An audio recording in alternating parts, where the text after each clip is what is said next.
Welcome to Life Happens, where Texans come to protect their legacy and prepare for the second half of life.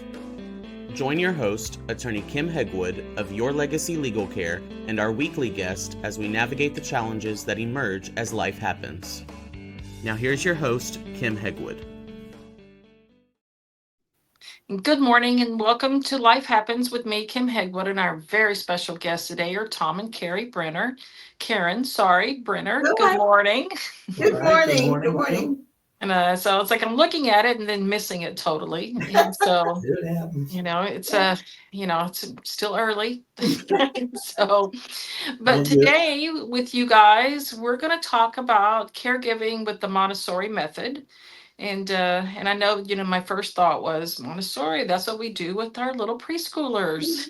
And so it's like, is this going to be fun? Yeah. And so we probably, for those of us that are now confused, and, because what we're talking about, and because we're talking about older people with caregiving for seniors, for our listeners, kind of give them, tell them what is the Montessori Method. Well, I'm the Montessorian part of the duo here, and Tom is the gerontologist, so I'll take this question. Just very briefly, Maria Montessori was the first woman in Italy to become a physician, and her first assignment was to work with children who lived in an asylum. And she had such great success with them using this method that she developed as she went along that the government of Rome asked her to start a school for children in the San Lorenzo slums. And she did in 1906. It was a Casa dei Bambini, the children's house. And what she developed there was a prepared environment. And that meant everything in the environment fit the needs of the children. Well, you can see how that will translate into person-centered care for people with dementia or just older people living in an intentional setting. So that translates quite easily. The other thing that Dr. Montessori discovered was that children learn best by doing. And so she prepared these beautiful materials for them made out of natural materials, wood and glass. And they're very attractive, and they draw the children in and they teach them all the different principles they need for education. So they learn through their hands, and that means they're learning using procedural memory. Now, again, with people with dementia, procedural memory or muscle memory is less impacted by dementia than declarative memory, which is facts and executive function. So again, there's an excellent match. And the other thing we found, Tom and I have been doing this for 30 years. The other thing that we found that works so well using the Montessori method is that it is a strength-based system.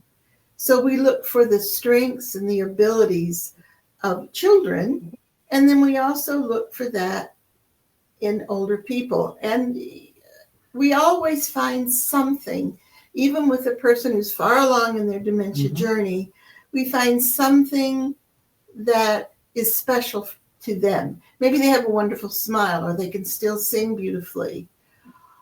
So that's what we look for. So those are just a sort of a broad overview of how this pedagogy for children developed into this wonderful program for people who have dementia. And we have seen such amazing, and we've had such wonderful experiences doing this because we work directly with people who have dementia and their caregivers. So tell me a little bit. I noticed you said that, Mr. Brenner was a gerontologist, right? Yes. And so tell us about your backgrounds, how they connected, and how did y'all merge them to create this program? Well, that's a very good question, of course. And what happened was I was in graduate school, and I went to graduate school midlife, by the way. So that would have been in my 50s. And I had a background in sociology, but when gerontology was starting to get off the ground in terms. Now, I don't have a doctor's degree. It's a master's in gerontology, which would fit into the psychology department. So what happened was I decided, after learning quite a bit about Alzheimer's and dementia, that I was interested in what kind of care was provided in nursing homes for persons with dementia. What kind of care was, what kind of training did caregivers receive in a nursing home environment? And I did a thesis on 5 different settings. And one of them, by the way, was in Texas. I think one of the locations was Justin, where the famous boots are made. That's a North Texas place. And 2 of them, I think a couple of them were in Chicago, and there were a couple in the suburbs of Chicago. So I tried to get a variety of settings. Long story short, the training that caregivers was receiving was not very good. And it was almost nothing. And there were situations where I thought, this can't be appropriate for the amount of people that they're serving in this setting. And so I told Karen, I said, there's got to be some way that these caregivers can get some training that would be more helpful. Well, as Karen said about the Montessori as a prepared environment, and I worked for the Illinois Department on Aging, and I was training at this particular time, coincidentally, I was training home caregivers while I was doing my research in this other entity about providing care and kind of training they received. And the environment inevitably was the first thing that came up that had to be dealt with any older person, with all elderly people, and especially older people with dementia. So the environment was the first box that was ticked that matched what Karen did in her setting. And I said, so there it is. There's an environmental situation that we can talk about. And what I found was that there were more similarities, as Karen said, with persons with memory loss than just having to provide a good environment. And so we just decided that we road test or field test what we had learned. And so that's where Karen and I practiced what we were learning and preaching to people. And we found it to be very effective in terms of giving caregivers. And we did our research in a long-term care facility in Indiana.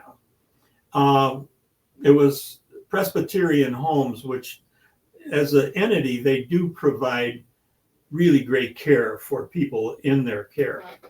And they were very generous with us, and they said, whatever you can do to help us in our caregiving setting. They were just building a memory clinic. A memory clinic. So we were in on the ground floor, so to speak, of field testing how the Montessori method worked in this new environment. And lo and behold, it was very effective. And the people we were working with, they were amazed at how many things they could do that could make a difference. So essentially, we came together because we were recognizing similarities in what we had observed, what Karen knew to be valid. And so it took off from there. And we did do the work to make sure that what we were telling people was essential.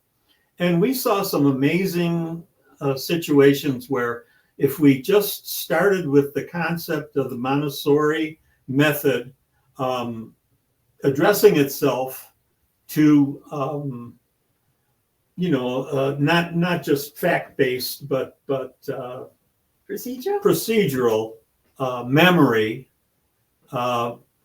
We have a number of instances that we talk about in the books that we have published that attest to the fact that it worked. So awesome.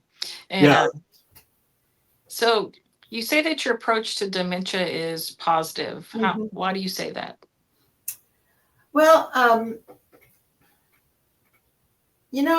for a long time, you would hear phrases like the calling people with dementia the walking dead or the long goodbye, and there's just a lot of negativity around it. And true enough, it is a devastating diagnosis. No doubt. No doubt. And very, very tough for caregivers, no doubt.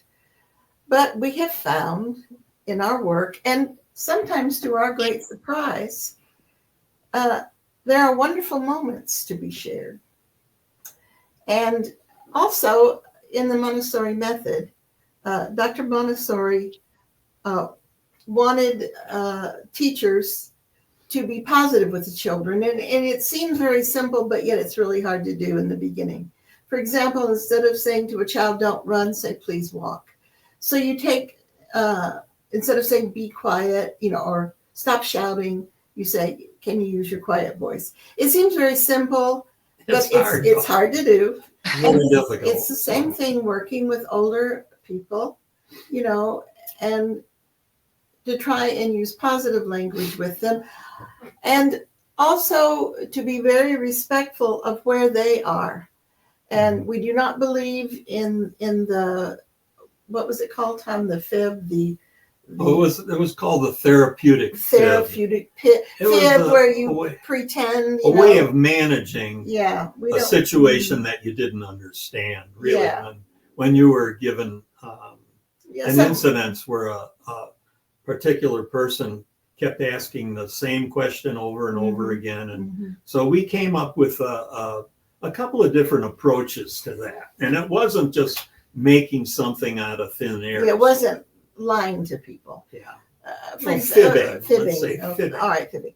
For example, a lot, the question comes up a lot in long-term care, as I'm sure you know, I want to go home.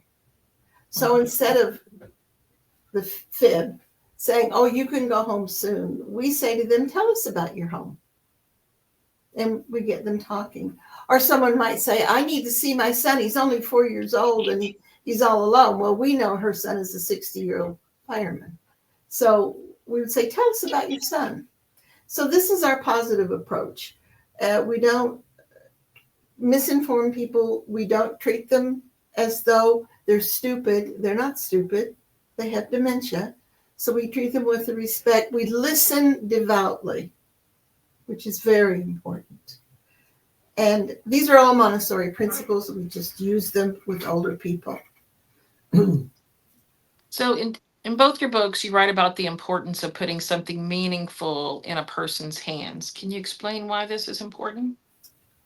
Yeah, we know that there's a connection between your hands and your mind. Mm-hmm. And when we're dealing with a person with memory loss, it's very difficult to start something in the middle of thin air, because we've seen that and over and over again, it's not a real successful approach. We discouraged people, caregivers and family members, from using the term, do you remember? Yeah. And it doesn't go anywhere. It's hard to stop. But we found that if we could put something meaningful in a person's hands, I'll give you a little example of one of the instances where I found this to be quite effective. I was trying to devise an activity for older gentlemen in a long-term care setting that they might be interested in. So I thought, well, maybe they're of the generation that used to polish their hubcaps and wash their own car. And so I went to a junkyard, picked up some hubcaps, not the plastic kind, but the metal kind. And so you got a Studebaker, remember? Yeah, oh yeah, I had some moldies. But what was fascinating is and here's the exercise in a nutshell. We get the hubcap, and I ask a woman or a man to, if they would like to engage in polishing these hubcaps. We always invite, we never insist. That's another principle. Yeah. So long story short, I went to first one individual in the care setting and I said, "Excuse me, John, would you like to polish some hubcaps with me?" You know, and he looked at me and he said, "I don't do that kind of work." I'm a pharmacist. He said, "I'm a pharmacist." So I thought, okay, next case, you know. So I went to this next gentleman, and he had a lot of hot rod magazines, which his family brought to him because he was a hot rod guy. And I said, well, this guy, maybe. And so I asked him, I said, "Bill, would you like to maybe sit down with me and polish some hubcaps?" We had non-toxic polish, by the way. And he said, "Yeah, sure." So I sat there with him and I was doing it as well. I didn't just watch him do it. So there's that element of engagement with the person. Mm-hmm. So we were both polishing the hubcaps. Then all of a sudden, and I was trying to make conversation like, "Gee, I remember," and I'm not asking him to remember, but I'm saying, "I used to polish our Chrysler Imperial, and I recall doing the hubcaps, and boy, oh boy, you know, and I'm off to the races." And then all of a sudden, he said to me, oh, he was a veteran, by the way. He said to me, "Well, you know, when we were on the DMZ," and I looked at him, and that's the demilitarized zone in Vietnam. He starts talking about Vietnam. And there was the connection that blew me away, because I could never say to him, "What was it like? You were a vet. What did you experience?" But because he was doing something, and the connection, I thought, was in the military, we polish our brass, and for inspection, that goes All on the time, and your constantly. gun, and your gun. Yeah, cleaning your weapon and that sort of thing. Mm-hmm. And he was off to the races, Yeah. telling me about the VC and what happened here.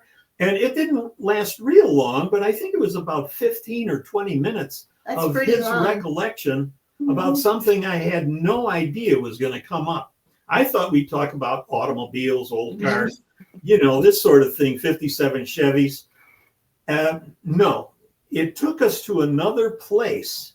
And so out of that example, something meaningful, meaning that initiated the next conversation because there was a connection made physically. That's right. And that's what blew my mind. And I told Karen, you know, this, so we tried some other examples. There was a woman who had owned and run a bakery, and we brought in prepared dough and a rolling pin, and I said, "Mary, let's make a pie today." And she says, "Oh, I don't know how to make pies. I don't know anything about it."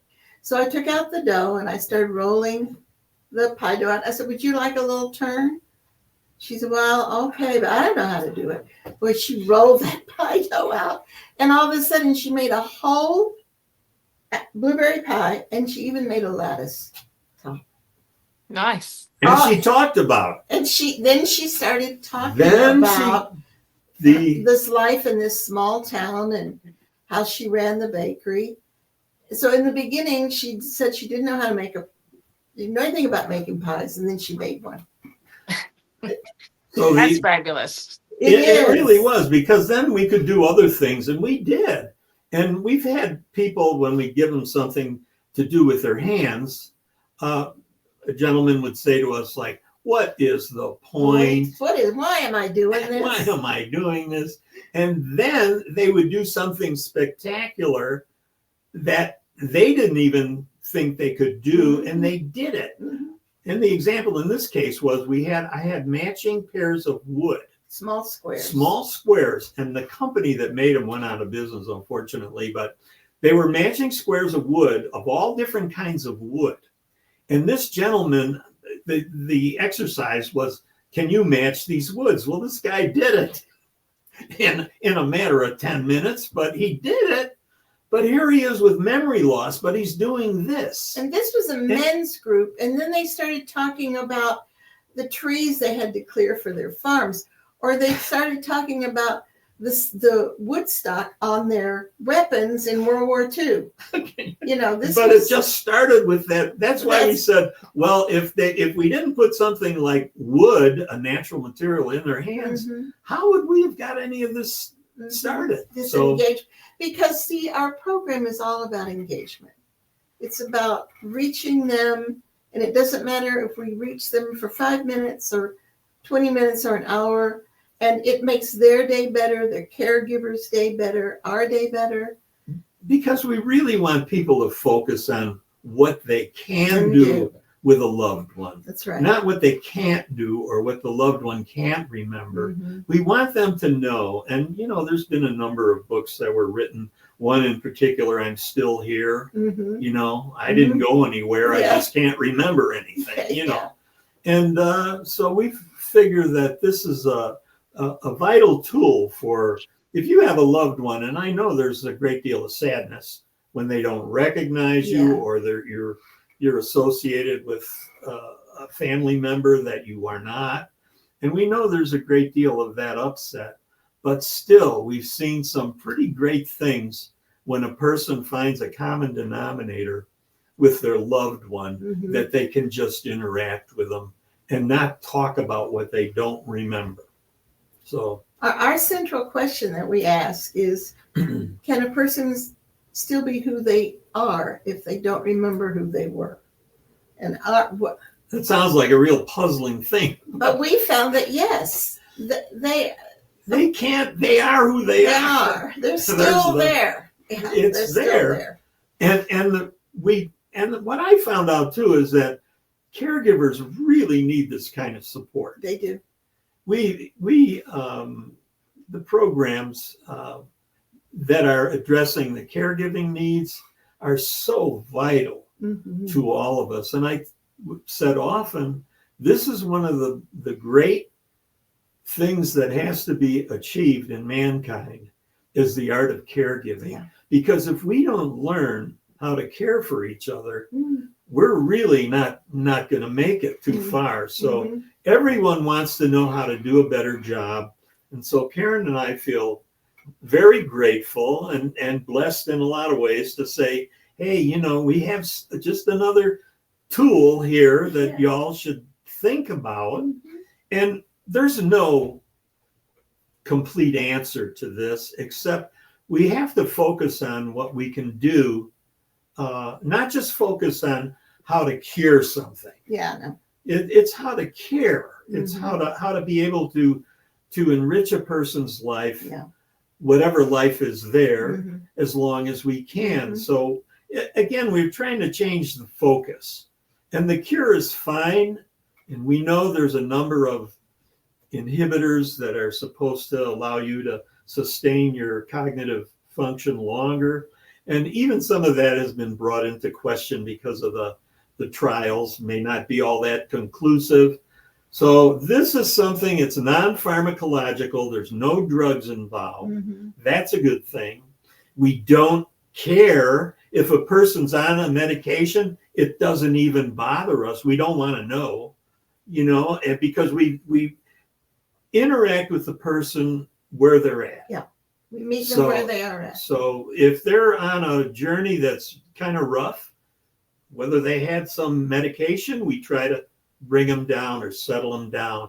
So we found this to be very calming, and it's not a forced interaction. And we tell people, if you're having a problem, stop and rethink yourself. Don't keep butting your head against the wall if what you're doing isn't successful. Take a step back, look at it again, and see if there's some other way to approach it. So you guys have written 2 books. The first one was You Say Goodbye, We Say Hello, the Montessori Method for Positive Dementia Care. May I hold them up? Sure.